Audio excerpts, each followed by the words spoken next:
Are you spending like 95% of your waking life staring at the desktop icons of your brain while the actual operating system just runs entirely ignored in the dark? Yeah, it's a heavy question right up front. It is, but you know the feeling, right? Like you rearrange your to-do list app for the 100th time, or you try a new morning routine, or, download yet another habit tracker. You are clicking the icons as hard and as fast as you can. Right.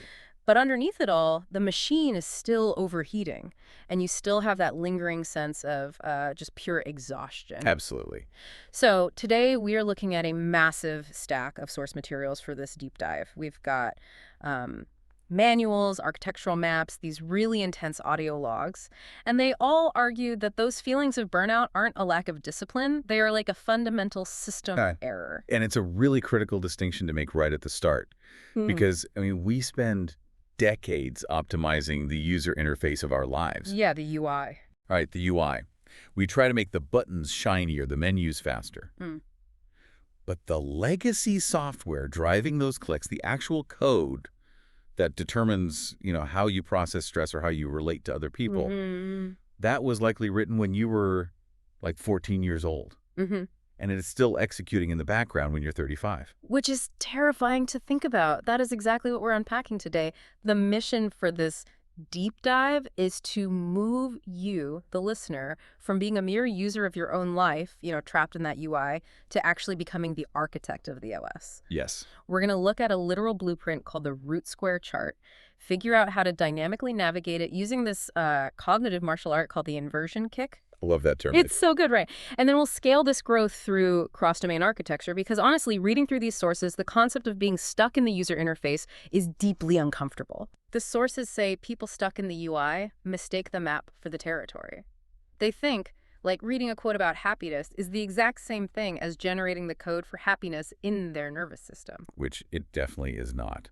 But, the human brain defaults to the user interface because it's highly visible. And it's socially rewarded. Right. People see you grinding. Exactly. To understand how to break out of it, we have to look at the metaphors the source material uses. They suggest looking at the mind as a streaming service, right? It's just constantly pulling content. Okay, streaming service. And the body is a navigation system, like a GPS that's just processing physical coordinates. Identity, then, is the gaming console itself. The hardware. Right, the hardware running the whole simulation. So if you only interact with the streaming service, just consuming content, reading another self-help book, listening to advice, you are never actually touching the hardware. But I want to challenge that immediately, though. Because if I'm listening to this, I'm thinking, wait, I track my spending down to the dollar. I go to the gym like 4 days a week. I meal prep. I am proactively managing my life.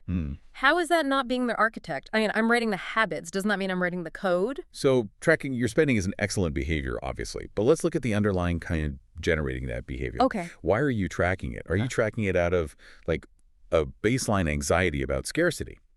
Are you hyper-optimizing a career path that fundamentally drains you just so you can afford to escape it for 2 weeks a year on vacation? Oh, wow. Okay, yeah. If the underlying operating system is built on fear or like external validation, then your highly disciplined budget and your meal prep are just making you a highly efficient prisoner. An architect doesn't just click the menu options to survive the game. An architect can redesign the entire menu if it's not serving them. Okay, that lands differently. If I am optimizing a life I don't actually want, I'm just polishing the UI of a broken OS. Exactly. And the sources identify this exact dynamic. They categorize 2 default modes of living.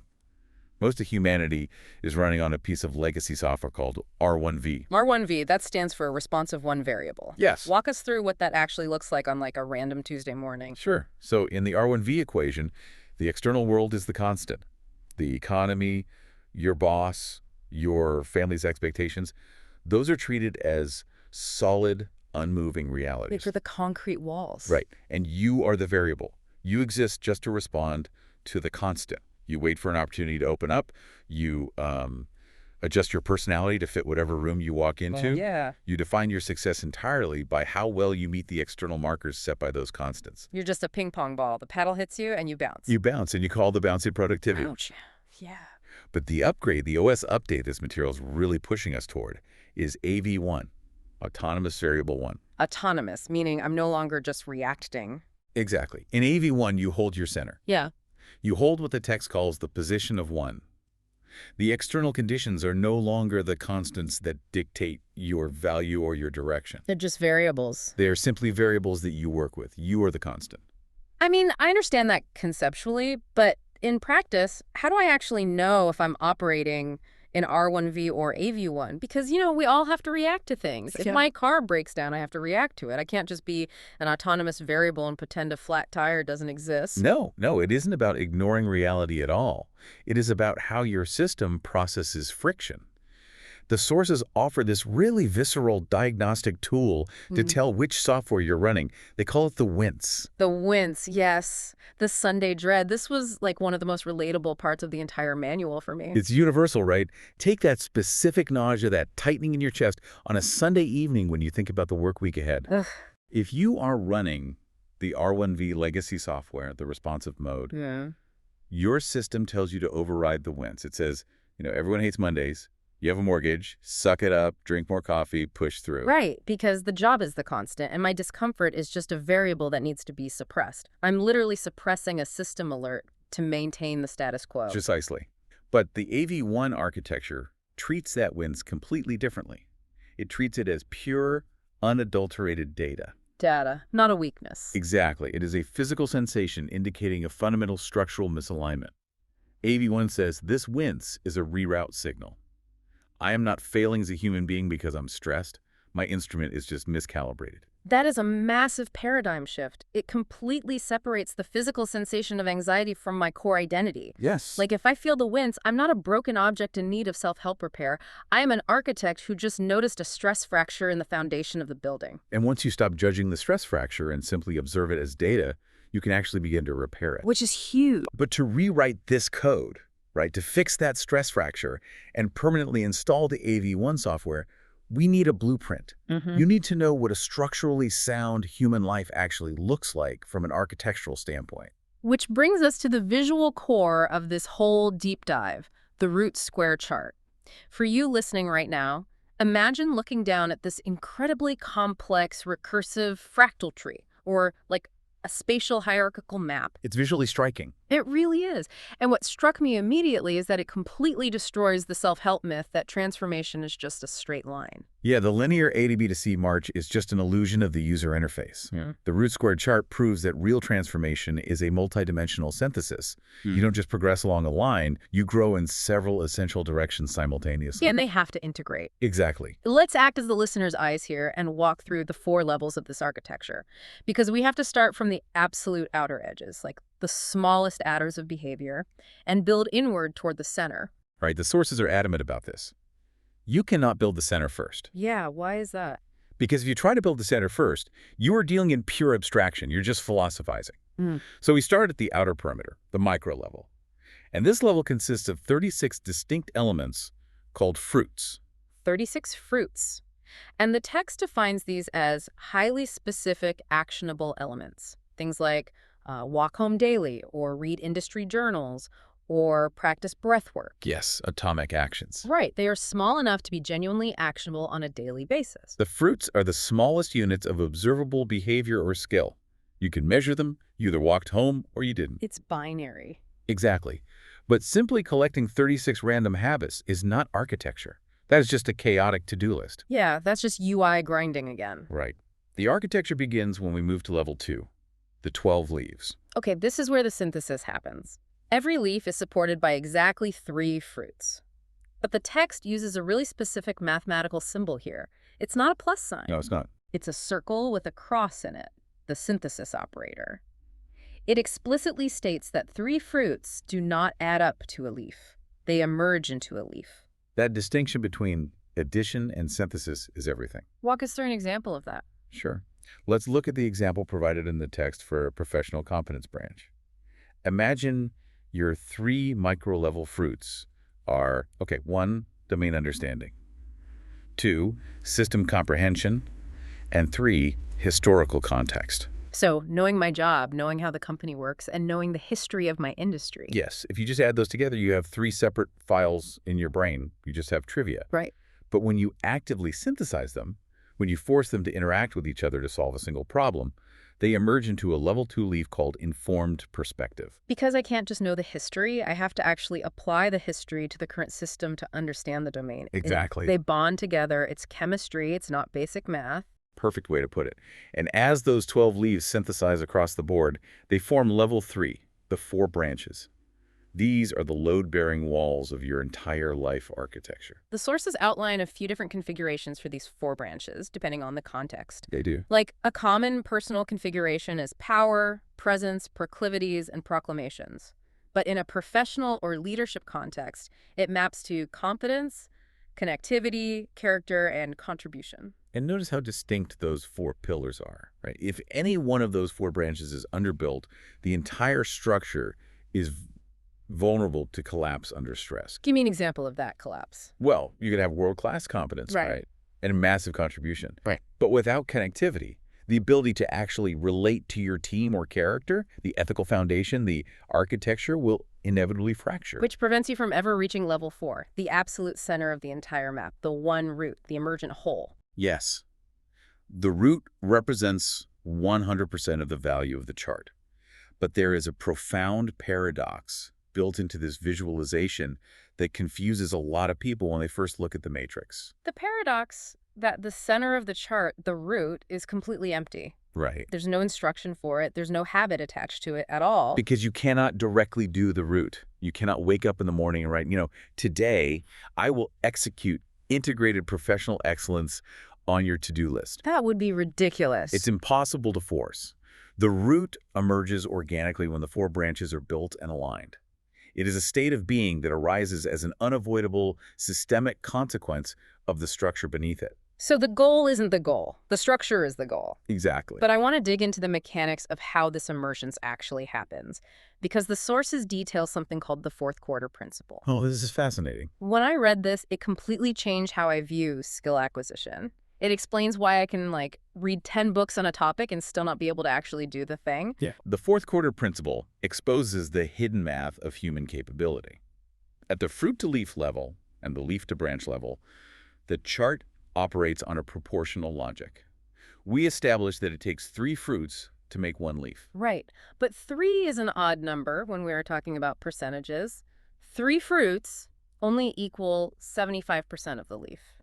Where is the remaining 25%? The text defines the remaining 25% as the overlap, as the active utilization.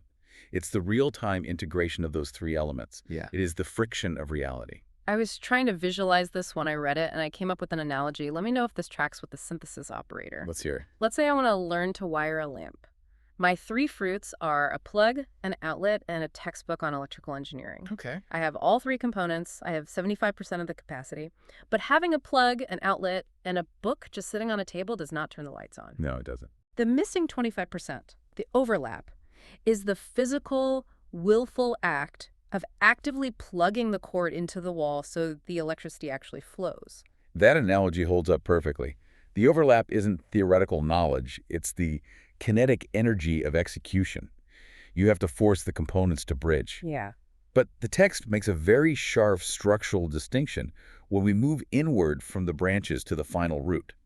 The mass changes. Yes, the 75-25 rule stops applying there. Exactly. At the branch-to-root level, it is no longer 3 parts plus an active overlap.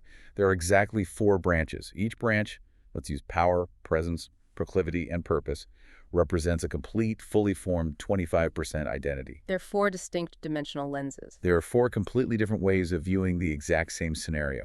And when those 4 fully formed identities are brought into proper proximity and aimed at the same target, they literally coerce each other into collaboration. Coerce. That's a really strong word. It implies it happens against resistance, or at least with a gravitational pull. It is an architectural gravity. Mm-hmm. If your presence is fully aligned with your power, they cannot help but inform each other. And that spontaneous, unforced collaboration, that is the empty root filling up. That is the emergence. Then the architecture becomes so sound that the outcome is inevitable. It's brilliant. It really is. But here's the problem. A static architectural blueprint is beautiful when it's unrolled on a drafting table.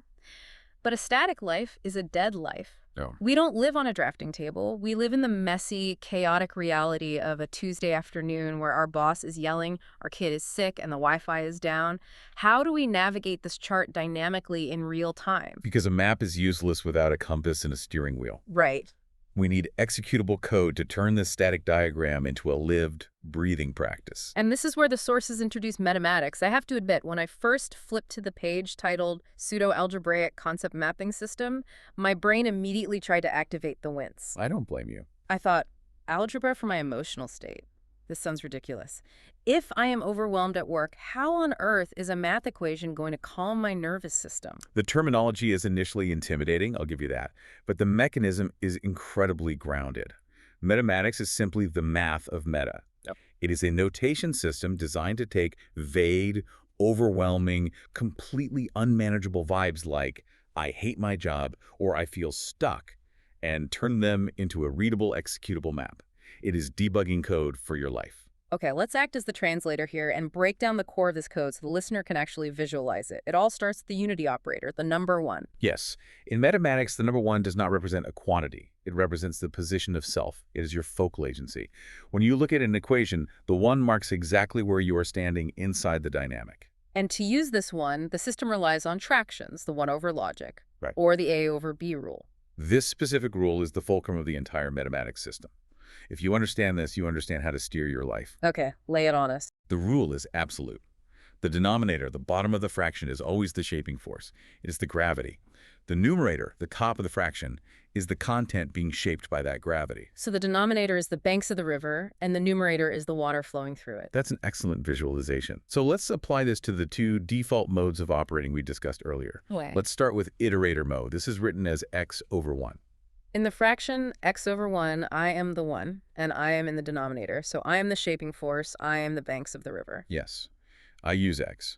You actively drive the content. You are managing, controlling, pushing, and forcing the issue. You are imposing your will on the environment. This is high agency mode. Exactly. This is me waking up at 5 a.m. and saying, I am going to force myself to write this proposal. I am going to grind through these emails. I am going to make this project happen. Yep. But the text gives a massive warning label here. If you stay in x over 1 forever, you will structurally fail because willpower is finite. Constant iterator mode drains the system's battery. You cannot be the gravity for everything in your life without eventually collapsing under the mass. Which brings us to the inverse delineator mode. This is written as 1 over x. Right. In this fraction, the 1 me is in the numerator. So x, the context or the environment, is in the denominator. X is the shaping force. X uses me. You yield to its structure. You surrender to the environment, the system, or the principle you have placed yourself inside. You are the water. The environment is the banks of the river. I want to spend some time on this because the sources provide a specific example about building a walking routine, and it clarified this entire A over B rule for me. It's an example. Let's walk through it. Let's say my goal is to walk home from work every day. If I operate in iterator mode, I write the equation as walking over 1. In walking over 1, you are the denominator. You are the shaping force. That means every single day at 5 p.m., you have to generate the motivation to walk. You have to talk yourself out of taking the bus. You have to argue with your own exhaustion. You are forcing the walk to happen through sheer willpower. It is utterly exhausting. By Thursday, I am taking the bus. Exactly. But if I flip the fraction to delineator mode, I write it as 1 over walking routine. I am now in the numerator. The routine is the denominator. The routine is the shaping force. And what does that look like practically? It means you yield to a structure you built. Maybe you leave your bus pass at home. Maybe you schedule a phone call with your mother every day at 5:15 p.m. that you can only take while walking. The environment is now dictating the action.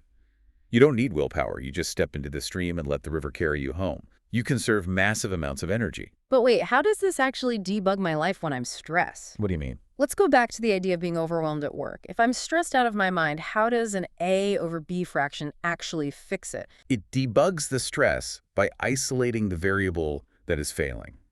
Let's say you feel terrible at work. Without mathematics, you just feel a generalized dread. You start thinking, I'm an imposter, I'm bad at my job, I'm failing. You attack your own identity. Which is the wince being misinterpreted as a moral failing. Exactly. Yeah. But with mathematics, you map the dynamic. You ask, Is the problem variable A, meaning am I lacking the actual skill to do the content of the work?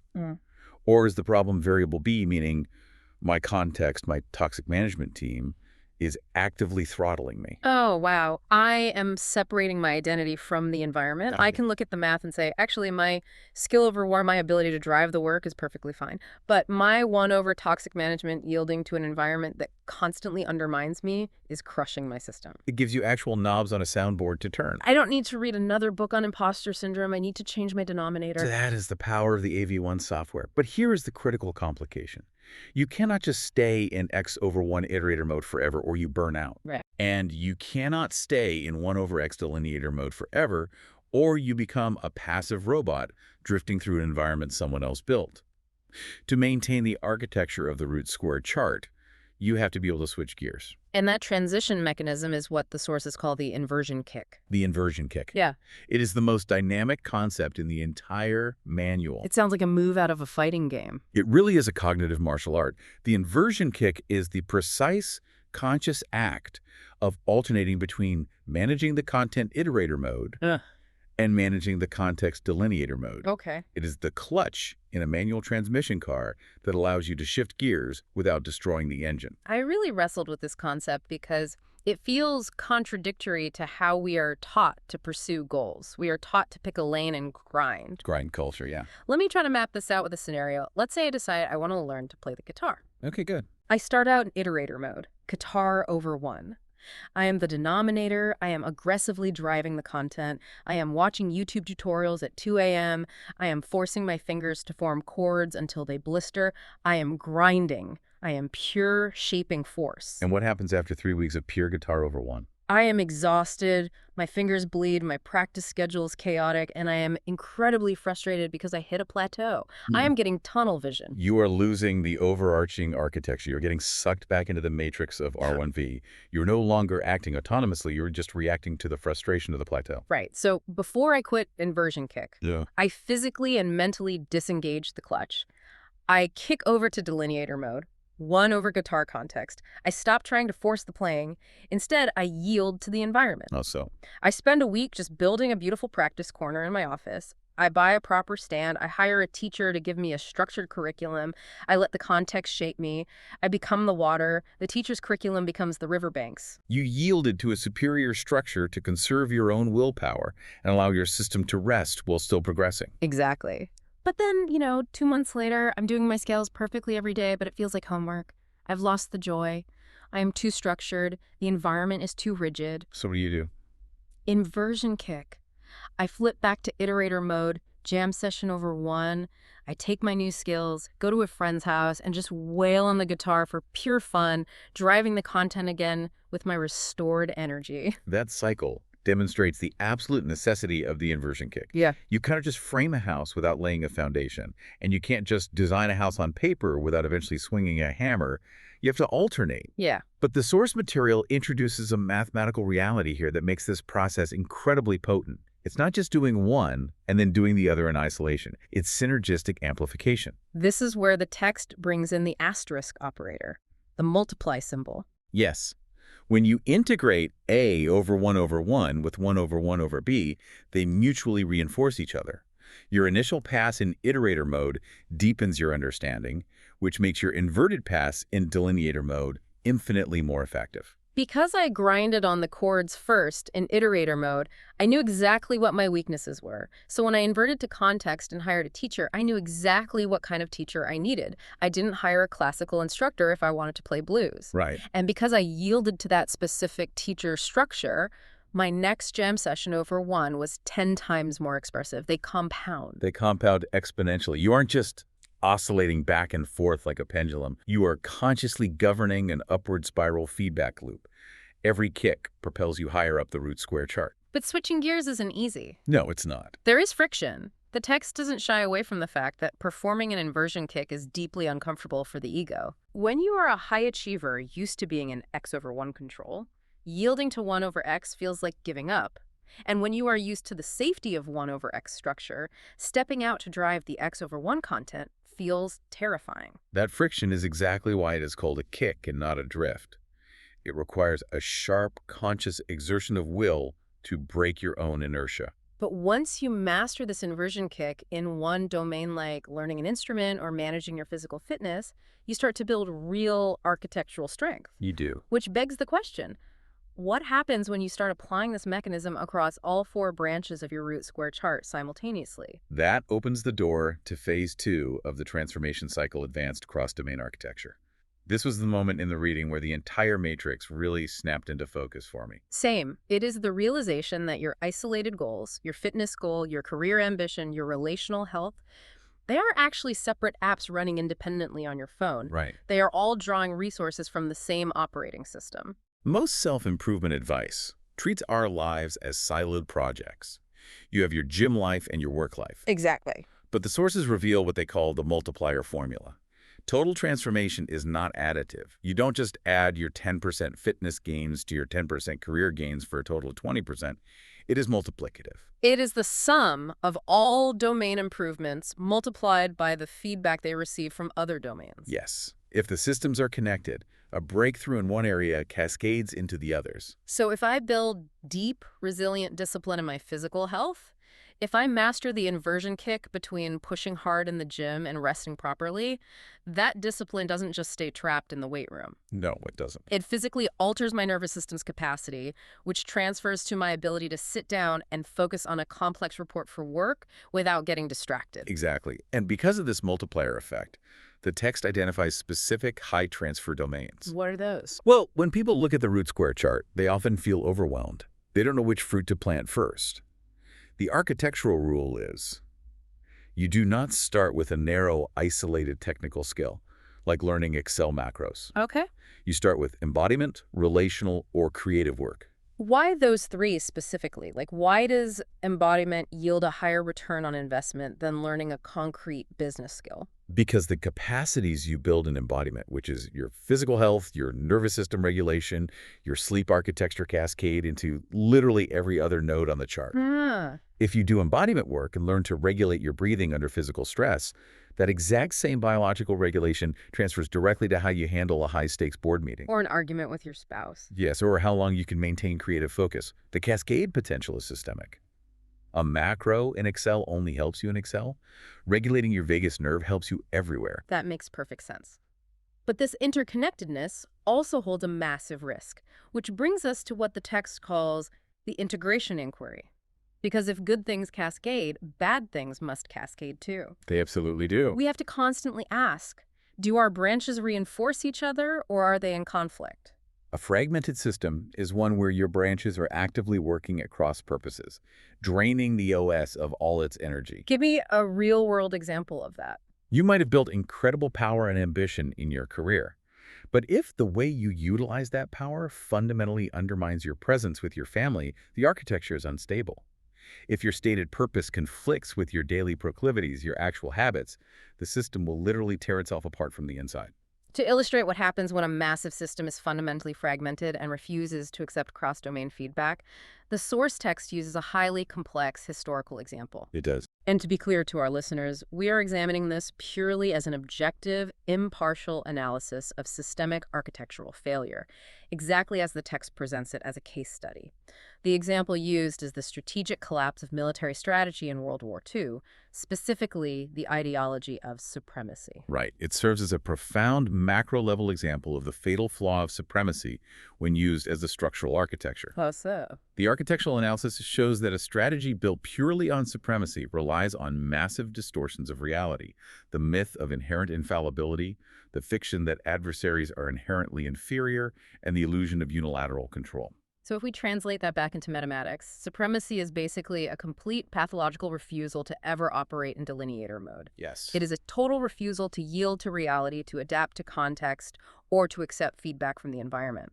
Everything must be forced from a warped, rigid X over one iterator position. Precisely. Supremacy assumes that the numerator, the self, is infinitely powerful, and the denominator, the environment, the winter, the logistics, the adversary, is completely irrelevant. But in the mathematics of reality, the denominator is always the gravity. And gravity always wins eventually. The text applies the metamatics framework to show that this rigid system completely rejected what it calls empathetic research. Which is key here. And in the strategic context, empathetic research has nothing to do with sympathy or kindness. It means recognizing the objective reality, the actual capacity, and the genuine resilience of the variables you are interacting with. Right. If your ideology insists on absolute supremacy, it becomes structurally impossible for your system to learn from its adversaries or its environment. You cannot gather accurate data on someone or something you have structurally defined as irrelevant or inferior. Right. Therefore, you are forced to make catastrophic errors, such as ignoring the logistical realities of supply lines across frozen terrain. You ignore the context because your OS doesn't allow the context to exist. And that rigid ideology creates a compounding loop of systemic errors. When a leader or an entire military architecture operates in pure supremacy, refusing to perform an inversion kick and yield to real-world data, the collapse is mathematically inevitable. It forcibly cuts off the feedback loops required for survival. It's a system stuck in X over 1 until the engine explodes. It is a fascinating case study when viewed purely through the lens of system architecture. It proves that cross-domain feedback, accurate data collection, and the willingness to yield to reality aren't just nice soft skills, they are rigid structural requirements for sustainability. If a global strategy can collapse because it ignores the denominator, a human life can certainly collapse for the same reason. Which brings us directly back to the individual level. We know we need to avoid our own systemic collapse. We know we need our cross-domain architecture to thrive, and we know we have to perform the inversion kick to keep the system breathing. But practically speaking, how do we track all of this data without our own ego's biases or exhaustion getting in the way? Because honestly, trying to hold the root square, the fractions of mathematics and the cross-domain multipliers in my head while I'm trying to, buy groceries and answer emails is a recipe for a total meltdown. The cognitive load of trying to manually run your own OS all day would be impossible. You would crash the system. I would definitely crash. That is why the sources introduce the final piece of the puzzle, the feed audit and the integrated life dashboard. An instrument panel for the mind. Exactly. You don't try to look at the engine block while you are driving, right? You look at the dashboard. Yeah. And the absolute non-negotiable golden rule of this dashboard, according to the sources, is no shame, just data. No shame, just data. I highlighted that phrase immediately. It's powerful. It completely removes the heavy moral judgment we attach to our bad days. If I fail to execute a habit, my default UI software tells me I'm lazy and undisciplined. The dashboard tells me I simply have a data point indicating a system constraint. When you look at your dashboard, you are tracking your baseline rhythm, your home key. And the fundamental skill of reading the dashboard is learning to look for the slope, not the spike. Okay, we need to unpack that thoroughly. Slope versus spike, what is the distinction? A spike is an acute event. It is a single bad night of sleep. It is one heated argument with a colleague. It is your stress level hitting a 10 for one afternoon because your car got a flat tire in the rain. Okay, temporary. A spike is volatile, but it is temporary. It's just an event. A slope, however, is a trend over time. A slope is a 3-week downward trajectory in your baseline energy levels. A slope is your resting stress level sitting at an 8 out of 10 for an entire month, even on the weekends. The danger is that we constantly confuse the two. Constantly. If I don't have a dashboard, I look at a 3-week downward slope of exhaustion, and I lie to myself. I say, oh, it's just a spike. It's just a really busy week at work. We all do that. But the data on the dashboard forces me to confront reality. The data says, no, this is a slope. It has been a busy week for 6 straight months. You are structurally misaligned. The dashboard removes the ability to lie to yourself. Yeah. It forces you to read your reroute signals accurately. We talked about the internal winds earlier. Right. The text expands on this and specifically highlights physical tension as a primary dashboard metric. Jaw clenching, shoulders creeping up by your ears, holding your breath while reading emails. Which I do constantly. I catch myself essentially holding my breath for an hour while I clear my inbox. Most people do. But under the old R1V legacy software, we interpret that tension as a necessary byproduct of hard work. We think it's a sign that we just need to push through. Yeah. The dashboard teaches you to read that physical tension as pure data. It is a directional instruction from your physical hardware signaling that you are trying to force an X over 1 iterator mode into a situation that fundamentally doesn't fit. You are trying to push a river. It's an alert from the OS, a red light flashing on the console. And the key to sustainable transformation is how fast you can catch that light flashing. The text provides a great simple formula for this. drift measurement equals 1 over feedback delay. The faster you detect the drift, the easier it is to correct the course. If you realize you are holding your breath and clenching your jaw after reading one stressful email, the feedback delay is short. Because you catch it right away. Exactly. You could take a breath, perform a micro-inversion kick, reset your nervous system, and proceed. If you don't realize you are holding your breath until Friday at 5 p.m., your feedback delay is massive, and your entire nervous system is fried for the weekend. The course correction will take days instead of seconds. So the dashboard really isn't a chore chart where I get a gold star for drinking 8 glasses of water. It is an objective instrument panel for managing the reality of my existence. Exactly. If your stress hits a 10 today, you didn't lose the game of life. You simply mapped a hazardous cliff on your terrain so that you can navigate around it tomorrow. Which completely and permanently separates your physical and emotional sensations from your core identity. Yes. You are the architect observing the system. You are no longer the victim of the system. It is a massive structural paradigm shift. It moves you from passive consumer to active designer. So as we pull all of this together, let's trace the arc of this profound journey we've been on today. We started by identifying the invisible legacy software running in the background of our minds, the vital difference between the flashy UI we obsess over and the deep OS that actually runs the machine. Right. We realized the necessity of upgrading from the reactive ping-pong ball of R1V to the grounded autonomy of AV1. From there, we laid out the blueprint for that new OS the root square chart. We established that real transformation isn't a straight line, but a complex synthesis. We start with atomic microlevel fruits, synthesize them into active leaves, build them into load-bearing branches, and allow those branches to coerce the emergent root into existence. Then we learned the actual code required to program that blueprint dynamically, mathematics, and the position of 1. We learned to map our stress, understanding that the denominator always acts as the shaping gravity, and choosing consciously when to drive the content as the iterator and when to let the context shape us as the delineator.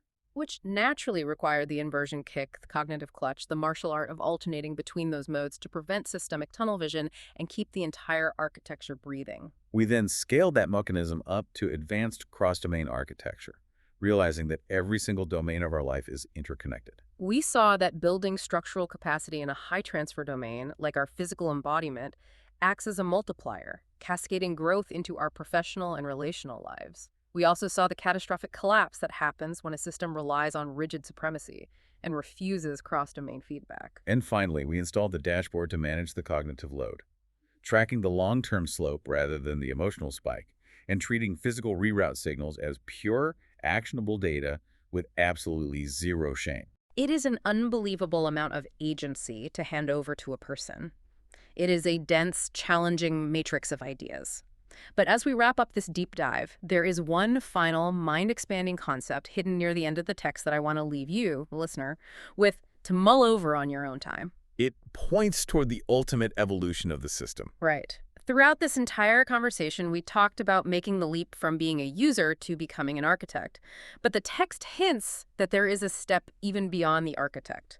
The ultimate evolution is moving from architect to participant. If we zoom out and connect this to the absolute biggest picture, once your internal architecture is fully aligned, once your root square chart is solid and you are navigating with mathematics, you realize a profound truth. What's that? You are simply a node in a much more massive meta-architecture. You are part of an ecological, global, universal system. And what we casually call intuition, that gut feeling we so often ignore because it doesn't fit our logical UI, the text argues that intuition is actually just the 99% of data that your biological supercomputer processed, that your slow, conscious brain entirely missed. It is the CEO finally getting a dense, synthesized memo from the deep research department. It is pattern recognition operating infinitely faster than linear thought. And when you, as the fully aligned participant, integrate your personal architecture with that massive flow of environmental data, you aren't just building your isolated life anymore. You start co-creating with the field itself. You step out of isolation and become a conscious, dynamic collaborator with reality. The friction disappears, and the flow state becomes permanent. It's an incredible place to aim for. Well, thank you so much for guiding us through this dense, fascinating matrix today. It has been a truly remarkable exploration of the architecture of human potential. To you listening right now, you don't have to build the entire chart today. Just pick one metaphor from this deep dive. Pick one single fruit, one tiny atomic action to install in your micro level today. Stop staring at the desktop icons. Stop trying to polish the UI. Grab the controller. The remote is in your hand. Let's see what happens when you finally start rewriting the code. We'll see you in the next deep dive.